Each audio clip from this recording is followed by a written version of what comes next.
Dans l'actualité ce soir, une nouvelle formation politique portée sur les fonds baptismaux ce 27 janvier à Ouagadougou. C'est le mouvement pour le changement et la renaissance.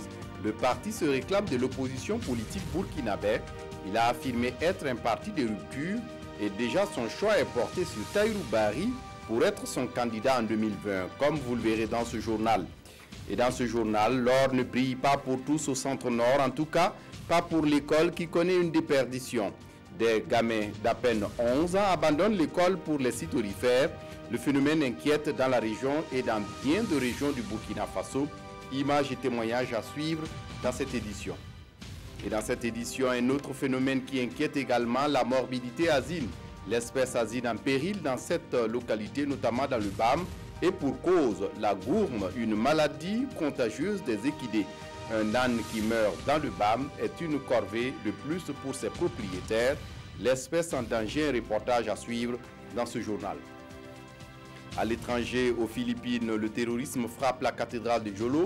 Au moins 18 personnes ont péri ce dimanche dans un double attentat contre la cathédrale. Cette attaque est intervenue 2 jours après l'annonce de l'approbation massive lors d'un référendum le 21 janvier dernier de la création dans le sud de l'archipel de la région autonome de Bangas-Mosso dans le cadre du processus de paix avec l'insurrection musulmane. Ce sont là les titres du 20h.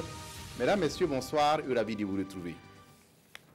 Mais d'abord, pour commencer, les associations et mouvements proches du MPP ont manifesté ce matin à Ouagadougou pour soutenir le président du Faso. Ils s'engagent pour un soutien franc et direct des actions du gouvernement, mais aussi promettent travailler à la réalisation du programme présidentiel. Une cinquantaine d'associations et de mouvements composent ce regroupement et ils ont déjà bénéficié de l'accompagnement du MPP, le parti au pouvoir. Césaire Carrefour, Maïmouna Traoré. Plus de 50 mouvements et associations se sont retrouvés ici dans la cuvette de la Maison du Peuple pour manifester leur soutien au président du Faso. Ce matin, ils ont apprécié les actions déjà menées et formulé des recommandations afin de contribuer à la mise en œuvre du programme présidentiel. Sans soutien, je pense qu'à un moment donné, s'il n'a pas de soutien, il est difficile. C'est des gens qui l'ont élu et ces gens sont là. Est-ce que nous allons continuer à le laisser comme un orphelin pour que de gauche à droite, on essaie de l'abattre? Et là, nous, au niveau des associations, nous disons, pour abattre le président avec son système, il faut passer d'abord sous nos corps. Et nous allons nous battre à ce que, si son mandat arrive à terme et que c'est le peuple qui n'est plus d'accord avec lui, il n'y a pas de problème. 3 ministres sont là pour échanger avec eux sur leurs préoccupations. Sécurité, routes, eau potable, logement décent, énergie, emploi, promotion des femmes et de l'entrepreneuriat, entre autres. Les participants ont aussi eu droit à une communication sur le budget de l'État exercice 2019. Là, les échanges se sont focalisés sur les nouvelles taxes. Il y a un certain nombre de structures que je ne vais pas les citer et qui d'ores et déjà disent qu'il n'est pas normal qu'on ne doit pas appliquer ces taxes-là. Et pourtant, vous le savez très bien que les taxes excluent purement et simplement les petits engins, les taxis-motos et autres. On parle de véhicules, on parle de billets d'avion. Mais le débat se mène avec d'autres couches et qui leur priorité n'est pas forcément ce qu'on est en train de dire. Donc pour moi, il y a des syndicats quand même qui doivent défendre les intérêts des travailleurs, mais d'un côté aussi, d'essayer de laisser cet équilibre-là, parce qu'il y a des taxes qui concernent purement et simplement le développement des communes. Cette rencontre a aussi été marquée par la remise de récépissés à 50 associations. Des récépissés dont l'obtention a été facilitée par le secrétaire national chargé des OSC du Mouvement du Peuple pour le Progrès. 50 associations repartent ainsi chez eux avec ce document qui acte leur existence officielle et qui leur permettra de mener à bien leurs activités. Pour les élections de 2020 au Burkina Faso, il faut désormais composer avec le MCR, le Mouvement pour le changement et la renaissance, un nouveau parti porté sur les fonds baptismaux cet après-midi par les anciens militants du PARAN, le Parti pour la Renaissance nationale. La nouvelle formation politique se dit de l'opposition et veut être un parti de rupture dans la gestion de la chose publique. Et déjà, Dès sa création, le MCR a porté son choix sur Tahirou Barry pour être son candidat en 2020. Oscar Soulama, Ismaël Diloma Sirima. S'unir pour bâtir notre patrie, le slogan est du parti MCR créé le 11 janvier 2019.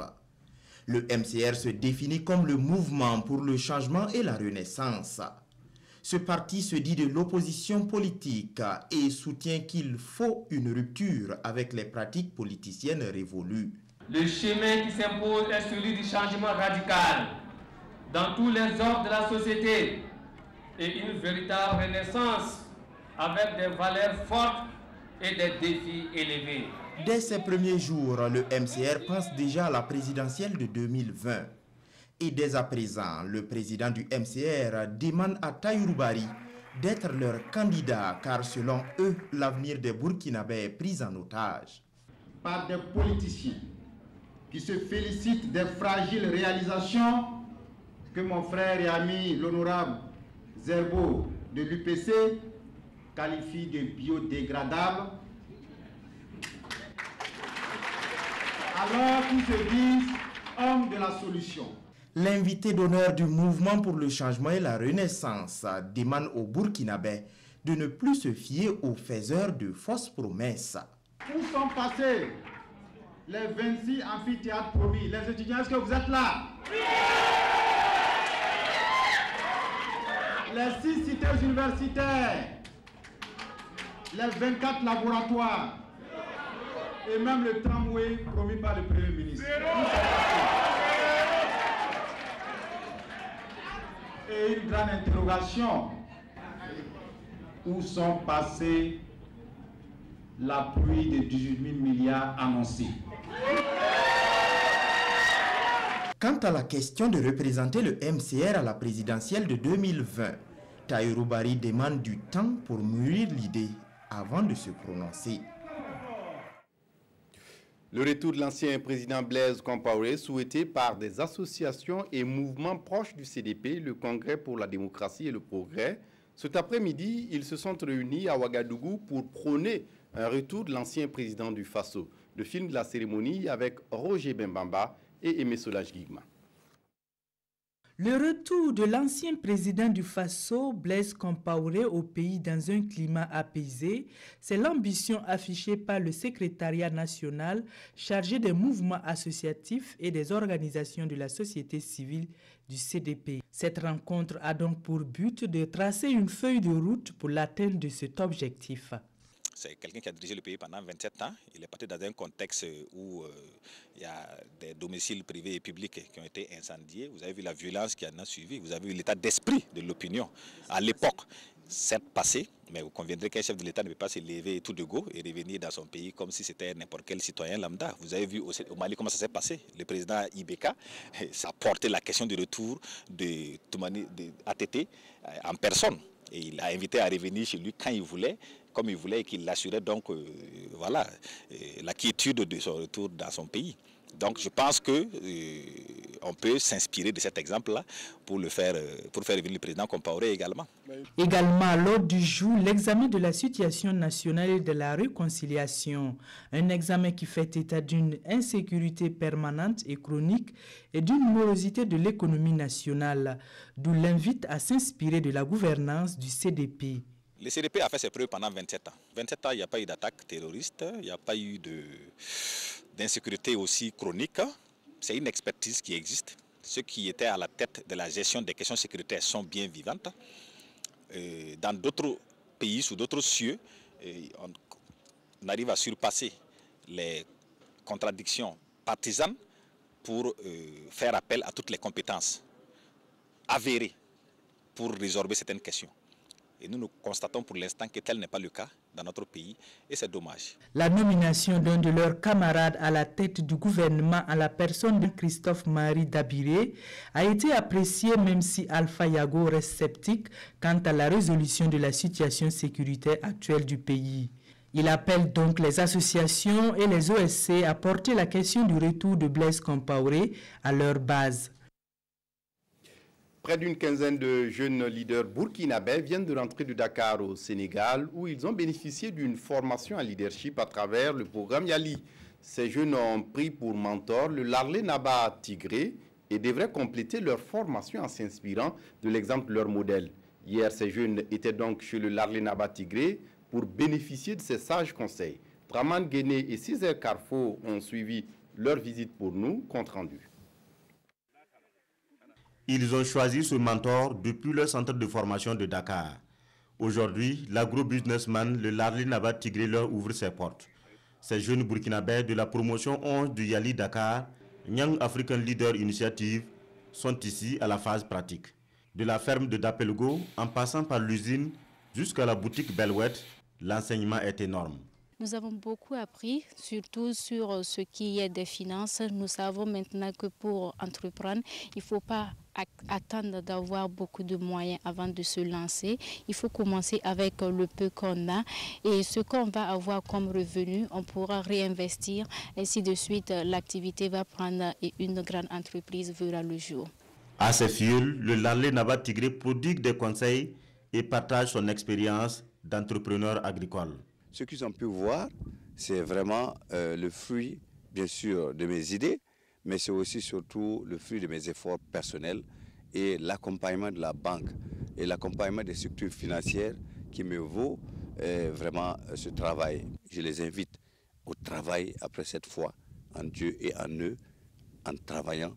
Ils vont être vraiment chacun d'eux des bougies et qui vont éclairer le Burkina.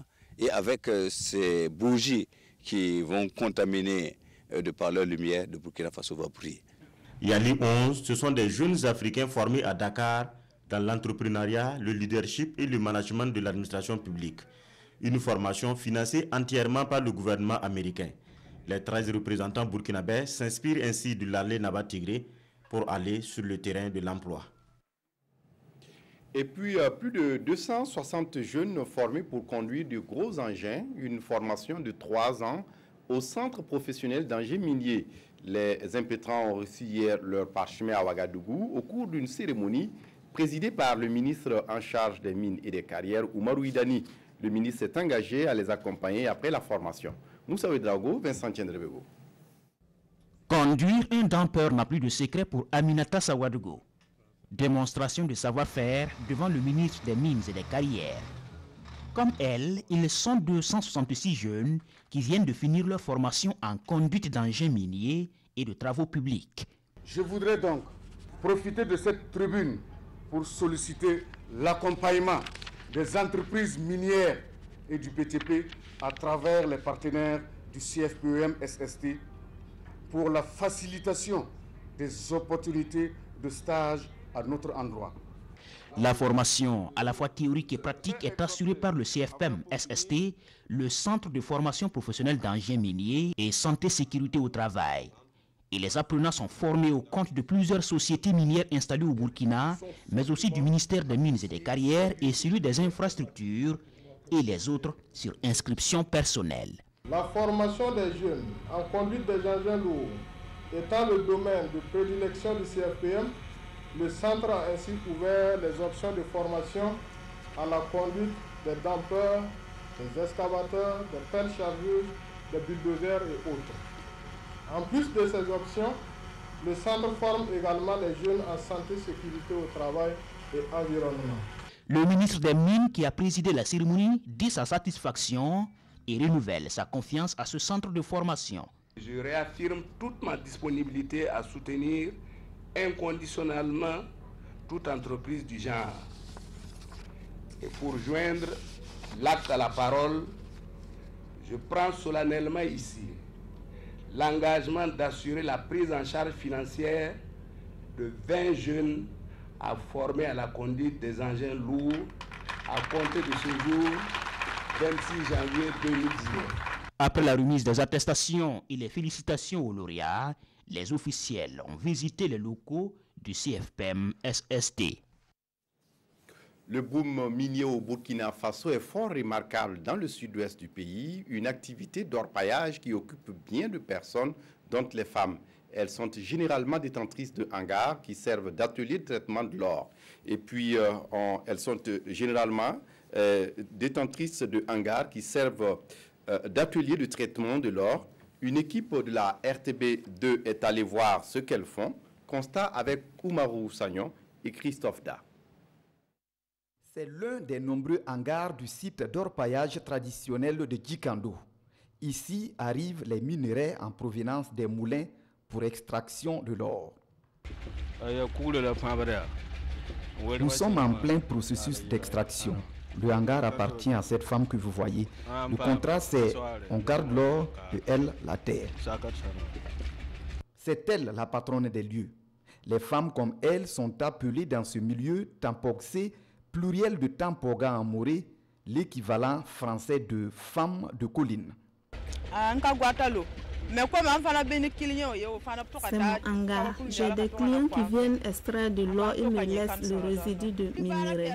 Ils travaillent sans payer un sou et on se contente de la terre qui reste. Comme matériel, il y a les barriques, la planche et aussi l'eau qui est pour le lavage et après ils te laissent la terre et le tapis. Les résidus de minerai appelés en moré garga et le tapis de lavage constituent la récompense des tampoxés. Elles utilisent des moyens pour extraire l'or retenu dans le tapis lors du lavage. Quant aux résidus de minerai, ils sont conservés et revendus lorsqu'ils deviennent un gros tas. La quantité de la terre dépend du rythme de travail. Certaines fois, on peut avoir le tas que vous voyez en un mois. D'autres fois, c'est en 2 mois.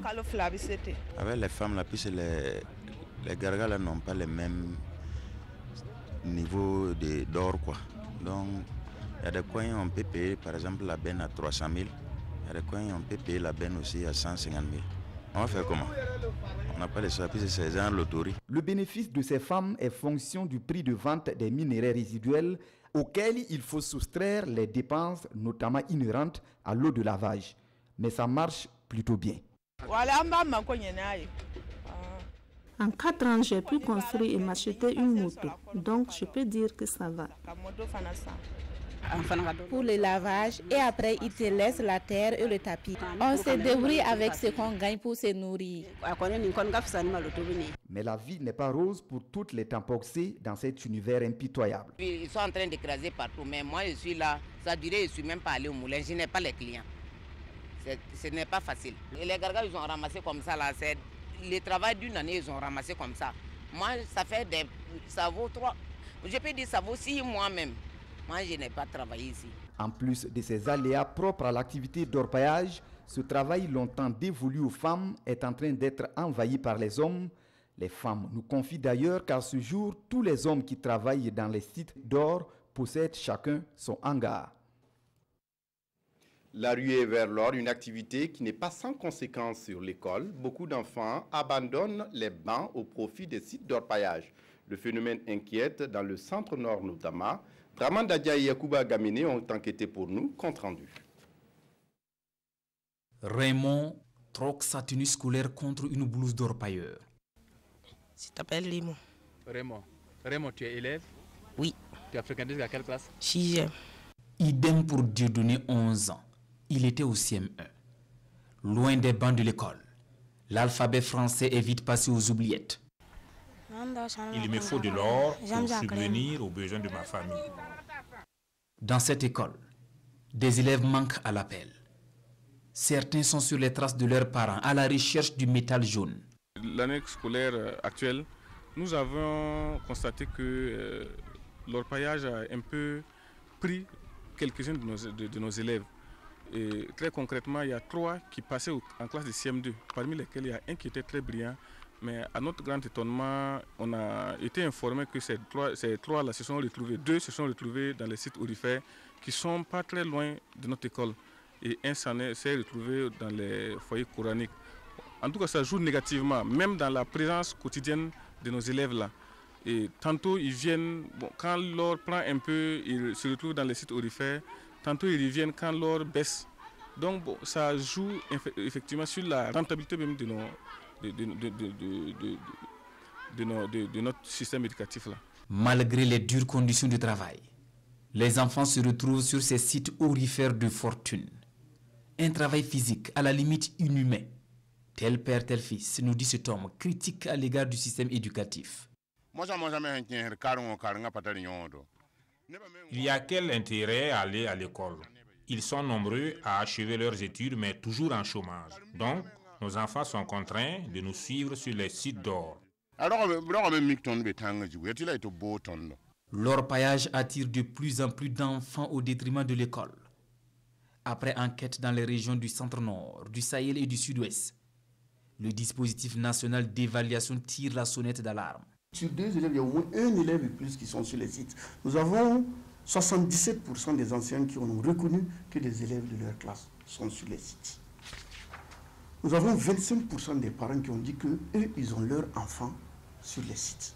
Ça, c'est l'enquête qui l'a révélé. Les orpailleurs eux-mêmes, ils nous ont dit à 77% que des enfants travaillent avec eux sur les sites. Jeunes, femmes et enfants, tous espèrent un coup de chance à l'image de Minata et son fils sur les traces du filon dans un champ de mil après le passage des orpailleurs.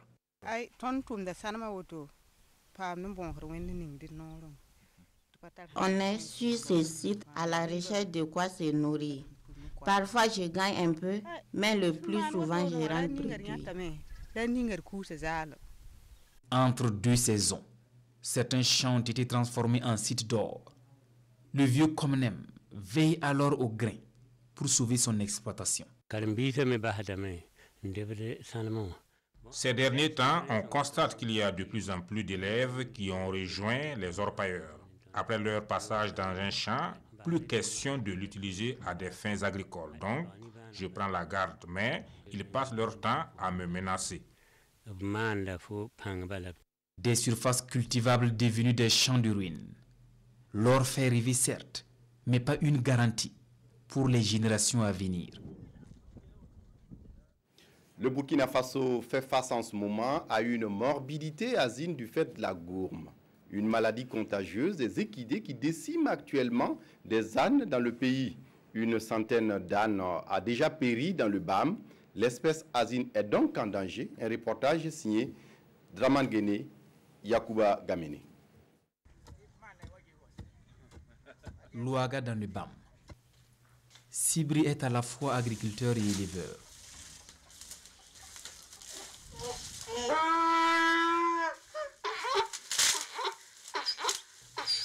Il a perdu un de ses ânes il y a à peine 2 semaines du fait de la gourme. Celui-là a été sauvé de justesse.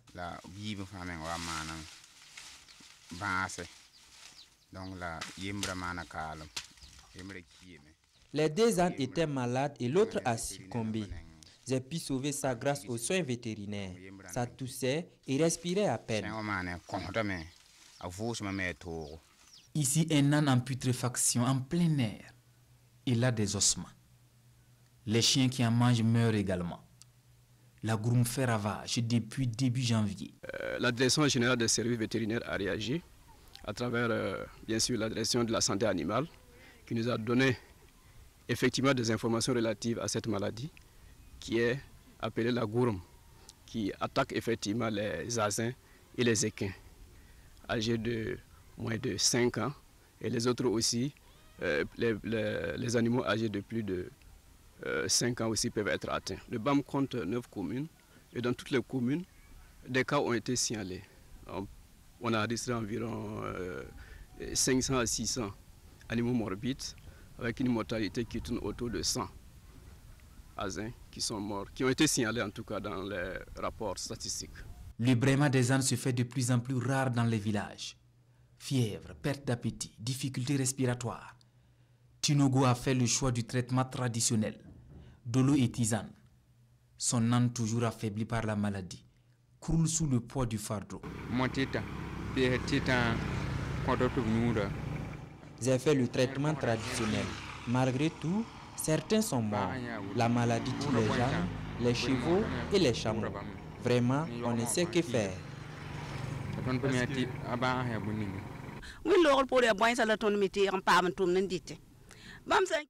Nous n'avons que les ânes pour nous aider dans nos travaux champêtres. Mais vous voyez, sans soins appropriés, on risque de perdre tous nos ânes.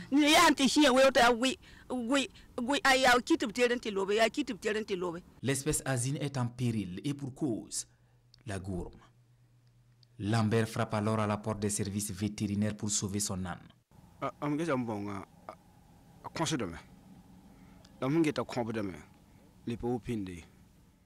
Ça a commencé à tousser. C'est pourquoi je suis là. On me dit que c'est la gourme. Et je dois payer 2000 francs CFA. 2000 francs.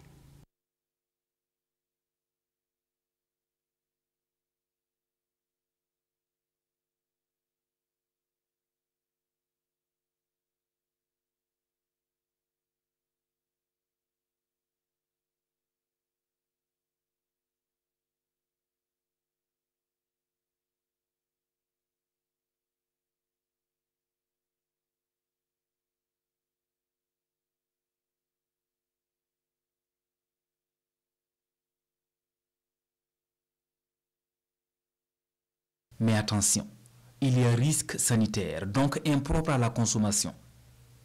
Les agents mobilisés sur le terrain poursuivent la sensibilisation pour minimiser les dégâts. Un âne qui meurt est une corvée de plus sous nos cieux. Travaux champêtres ou domestiques, l'âne est l'animal à tout faire. Quelques soucis techniques avec cet élément. On reste dans le BAM où la parenté à plaisanterie entre Yatse et Goulmatier vole au secours de la maternité de Kongoussi, victime il y a quelques mois d'incendie. Les membres des deux communautés se sont retrouvés pour une action de solidarité ce 26 janvier à Kongoussi. Ils ont remis une somme de 6 millions de francs CFA et du matériel d'une valeur de plus de 1 700 000 francs CFA pour soulager les femmes parturientes et diminuer les risques liés à l'accouchement. Le témoignage de Idrissa Warga et de Inin Janine Kambire. Le 20 août 2018, le CMA de Kongoussi partait en fumée. L'association Burkindi Rock Miki ou encore Burkina Maswabou, fondée sur le Rakiré ou la parenté à plaisanterie entre Yatse et Gourmanché, a orienté son activité de levée de fonds pour la réhabilitation de la maternité. Elle a mobilisé la somme de plus de 6 millions de francs CFA et du matériel biomédical d'environ 1 700 000. Nous avons été meurtris de voir cette maternité aller en flammes. Pour peut-être, en tout cas, ça n'a pas été du tout bien. Donc nous, ça nous a touché au fond du cœur.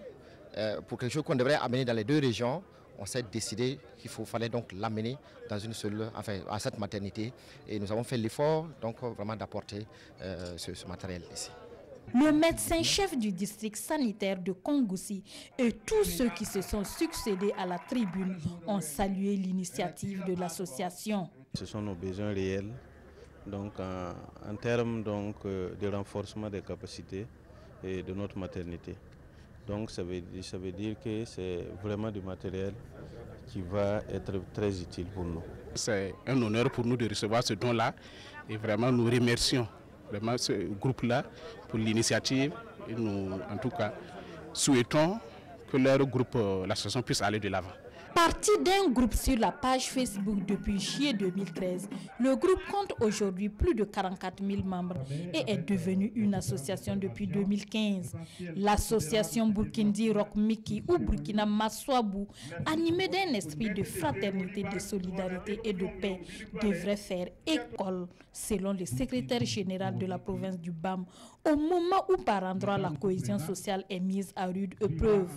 La parenté à plaisanterie ou rakiré, une valeur culturelle et ancestrale, permet au-delà de la distraction de construire une société de paix, d'amour, de tolérance et de fonder une cohésion sociale gage de stabilité et de développement.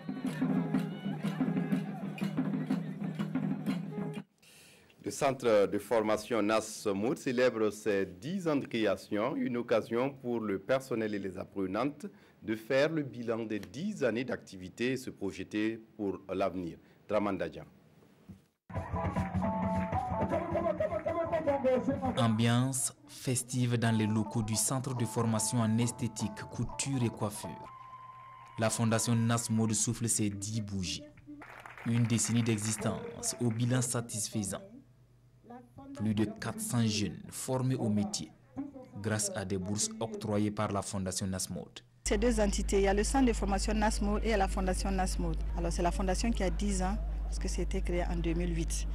C'est une grande joie, c'est une grâce que nous avons eue parce que grâce à la fondation, nous avons pu réaliser beaucoup de choses. Il y a les infrastructures qui sont là et il y a beaucoup d'apprenants qui ont profité.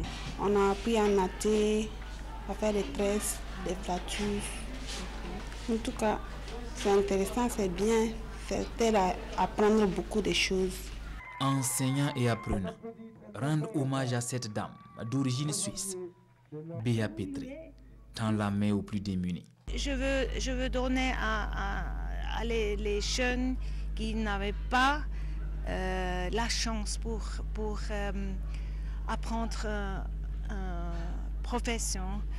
Je veux donner la possibilité pour faire ça, parce que je trouve que ça c'est le plus important chose que vous avez, que les jeunes burkinabés ont besoin. 220 jeunes sont en situation d'apprentissage en esthétique, coiffure et couture dans le centre Nasmod.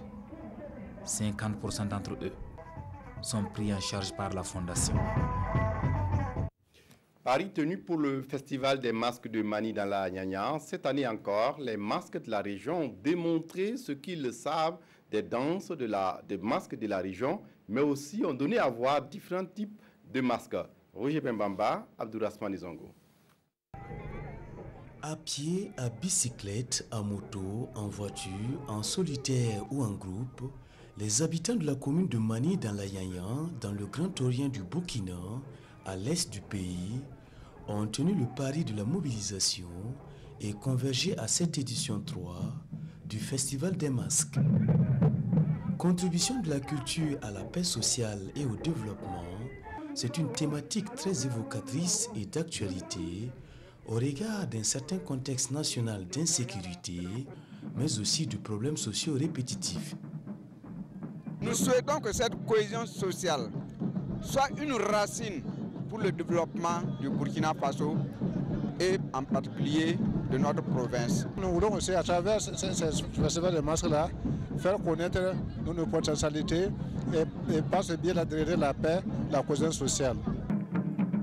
Le Festival des masques en général fait office d'événement culturel et en particulier Change danse de masque en tant qu'un des pans identitaires de Mani constitue un véritable facteur de foisonnement, de mobilisation. Bref, c'est un moment fédérateur des fils et filles, donc susceptible de cohésion sociale, mais également de perpétuation de certaines valeurs ancestrales. Cette culture-là nous permet en quelque sorte de se retrouver et vraiment ça joue positivement sur vraiment la paix sociale. Ça apporte beaucoup. Ça joue entre les différents villages, entre eux, il y aura la cohésion. L'Association pour le développement du département de Mani est l'initiatrice de ce rendez-vous auquel 13 sociétés de masques prennent part. Des masques à cornes ou sans cornes, petits ou grands, des masques visiblement en pantalon, en jupe ou en robe, ces masques entre défilés ou processions, chants et danses variés ont su captiver l'attention des présents. Galvanisés aussi par des musiciens en transe, excités et ici à l'image, les masques se déchaînent dans la séduction, dans la prestation, comme pour décrocher un trophée de guerre et sous les joyeux viveurs du public très complice. Ce genre de festival, il ne faut pas que ce soit communal seulement. Il faut étendre ça à d'autres provinces, il faut étendre ça, pourquoi pas, au niveau régional. Selon les initiés, le masque a un langage, une fonction utilitaire et sacrée en relation avec les us et coutumes. Dans l'ancien temps, quand on parle de masque, les gens profitent aussi de demander la fertilité. Quand par exemple il y avait des maladies, les masques sortent et chassent les maladies. Ici, des masques présentent leur respect, saluent certains citoyens, même si devant certains néophytes, la salutation est empreinte d'une dose de folie, plutôt de brutalité. Avec ses 90 villages, Mani, encore appelée la cité de Pendini, reste la deuxième plus grande commune du Burkina, après Kamti, forte de 104 villages. Et puis l'église catholique du Burkina Faso a abrité du 22 au 27 janvier 2019 une session de formation des intercesseurs des nations. une initiative de la Coordination nationale du renouveau charismatique catholique du Burkina Faso. Une messe d'action de grâce, mais aussi la formation ont marqué donc cette rencontre qui a mobilisé des fidèles catholiques au-delà des frontières du Burkina Faso. Roger Kam, Nathalie Sawadgo pour les détails. Comment prier efficacement pour toucher le cœur du Seigneur? Comment faire en sorte que sa foi puisse déplacer des montagnes? Ce sont entre autres des enseignements reçus par les 743 membres du renouveau charismatique des 8 pays de l'Afrique occidentale venus soutiller à cette formation internationale sur l'appel à l'intercession prophétique à Ouagadougou. Et cette célébration eucharistique se veut une action de grâce au Seigneur pour le bon déroulement de la formation. La formation a consisté à aider les gens à savoir comment prier pour être exaucés et comment entrer dans le secret de Dieu. Parce qu'il ne s'agit pas seulement de balancer des requêtes, mais il s'agit de savoir comment demander. Avant, on intercédait seulement pour les doléances que nous recevons. Maintenant, nous avons compris maintenant qu'il ne faut pas seulement attendre les doléances, on va être au pied du Seigneur et le Seigneur même va nous dire sur quel sujet il faut intercéder. C'est la mission que tout chrétien reçoit.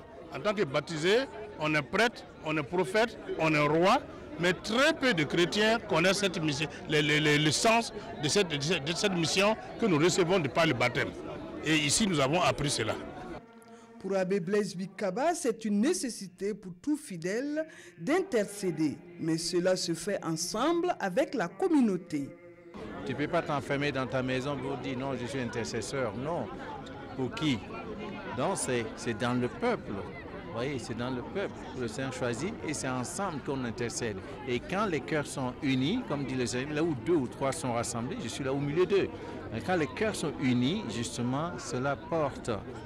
Autrement dit, on va assister à des dérives. Cette messe d'action de grâce coïncide avec l'année internationale de l'enfant. La prochaine session de formation aura lieu en Afrique centrale.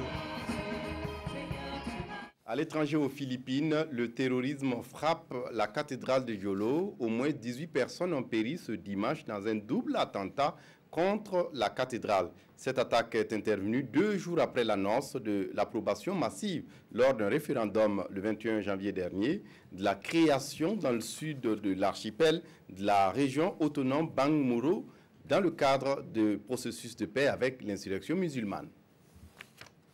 2 bombes ont explosé dimanche matin en plein centre de Jolo, une île au sud des Philippines. La première dans la cathédrale Notre-Dame du Mont-Carmel au moment de la messe, la seconde sur le parking à l'extérieur de l'édifice quand des militaires arrivaient pour porter secours aux victimes.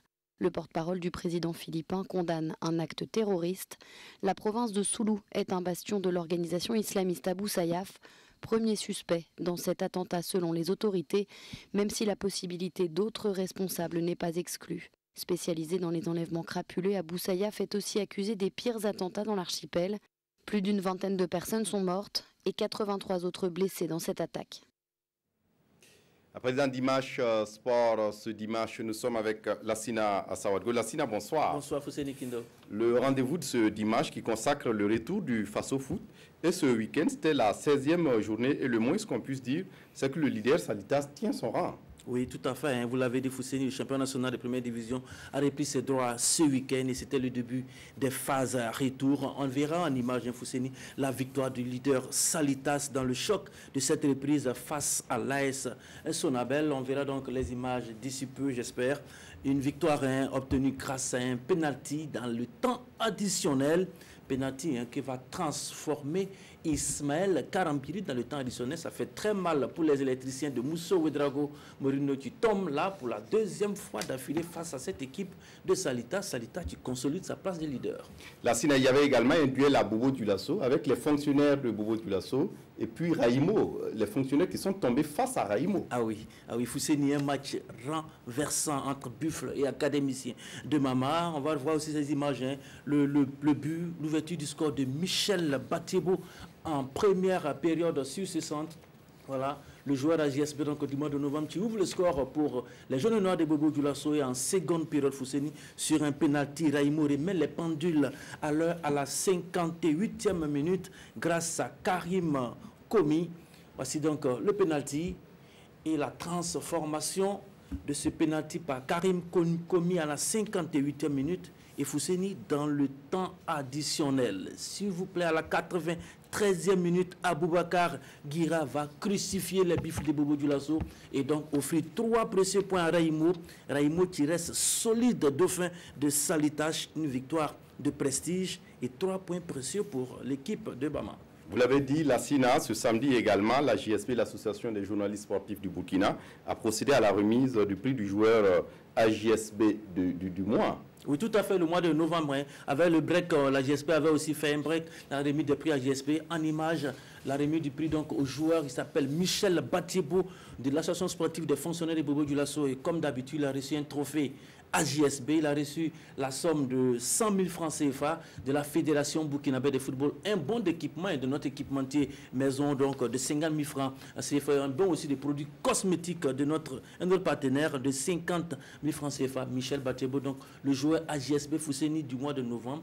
Le joueur AJSB du mois de décembre est déjà connu. Il s'agit de Ismaël Zagré de Salitas et il sera récompensé dans les jours à venir. Et on termine avec du judo la SINA. Oui, on termine avec du judo. La Maison des Arts Martiaux Fousseni a connu une ambiance particulière hier samedi à la faveur du tournoi de la Ligue du centre de judo. 146 judokas étaient sur le tatami sous le regard du patron de ce tournoi. Il s'agit de M. Seydou Zagré, du parrain, le prince Hakim venu donc de Tenkodogo. Le compte rendu pour nous avec Moussa Ouedrago et Kalfa Ouattara. Des judokas, les patrons et les parrains côte à côte, des personnalités du monde du sport. Nous sommes à l'édition 2019 du tournoi de la Ligue du centre du judo. Les objectifs que nous visons, c'est la promotion du judo au Burkina Faso et aussi la formation des enfants de la maternelle jusqu'à l'université pour qu'ils puissent aussi compétir sur les plans internationaux et nous ramener donc des médailles. 146 combattants ont compéti dans 4 catégories d'âge, minime, cadet, junior et senior, répartis dans une quinzaine de catégories de poids. Partout où le sport se développe, partout où des athlètes acceptent de rivaliser de talent, je pense que c'est la jeunesse burkinabé qui gagne. C'est pour cela que nous avons accepté d'être aux côtés de la Ligue pour cette finale. Je suis très fier d'être parrain à cette cérémonie. Tout le temps, j'ai dit, le meilleur docteur, c'est le sport. Vraiment, je suis très content. Je remercie beaucoup le patron, je remercie beaucoup le président de la Ligue, ainsi que le ministère des Sports. Les meilleurs judokas sont répartis avec des médailles. Les 11 clubs participants ont été gratifiés d'1 million de nos francs par le parrain Prince Hakim. Voilà la SINA, c'était là les informations sportives pour ce dimanche. On se retrouve dimanche prochain pour un autre dimanche de sport. Oui, demain, lundi, on aura le grand bal du sport, le magazine des sports à partir de 21h. On sera au rendez-vous. Merci à vous d'être passé pour ces informations sportives. C'est tout pour ce journal. Merci de votre attention. Excellente reprise pour demain. Au revoir.